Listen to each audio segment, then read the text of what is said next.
ముషీరాబాద్ నియోజకవర్గం రామ్నగర్ లో బీజేపీ గడ్డం నవీన్ ఆధ్వర్యంలో భారతరత్న మాజీ ప్రధాని అటల్ బిహారీ వాజ్పేయి 101వ జయంతి కార్యక్రమాన్ని ఘనంగా నిర్వహించారు। ఈ సందర్భంగా రామ్నగర్ చౌరస్తాలో అటల్ బిహారీ వాజ్పేయి చిత్రపటానికి పూలమాలలు వేసి పుష్పాంజలి ఘటించారు।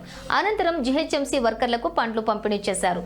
ఈ సందర్భంగా ఆయన మాట్లాడుతూ అటల్ బిహారీ వాజ్పేయి భారతీయ రాజకీయాల్లో శిఖర సమానుడని, కోట్ల మంది కార్యకర్తలకు మార్గదర్శకుడుగా నిలిచినటువంటి మహానాయకుడని అన్నారు।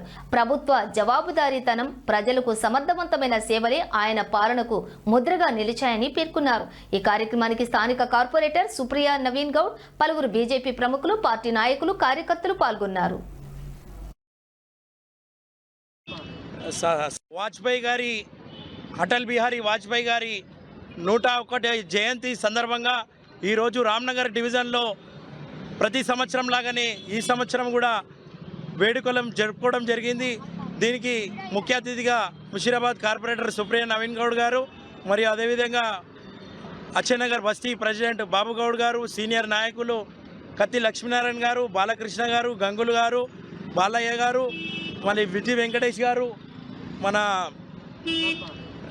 సత్యనారాయణ గారు, రాకేష్ గారు, ఈ రాకేష్ గారు, మరియు ఇతర నాయకులు ఈ యొక్క కార్యక్రమంలో పాల్గొనడం జరిగింది। మేము అప్పటి నుంచి కూడా వాజ్పేయి గారి అడుగుజాడలో నడుస్తాము। ఎందుకంటే జనసంఘ్ నుంచి కూడా మా నాయన వాళ్ళు పనిచేశారు। వాజ్పేయి గారు ఎక్కడ కూడా నిజాయితీతోటి పనిచేశారు। ఒక్క సీటు ఎంపీ సీట్ తక్కువ ఉన్నా కానీ గవర్నమెంట్ని వదిలేసి నిజాయితీగా ఉన్నారు। ఈ దేశం కోసం, ధర్మం కోసము నిజాయితీగా పాటుపడే నాయకుడు అంటే ఏకైక వ్యక్తి అటల్ బిహారీ వాజ్పేయి గారు। ఆయన అడుగుజాడల్లో మేము నడుచుకుంటూ ఎప్పుడు కూడా మేము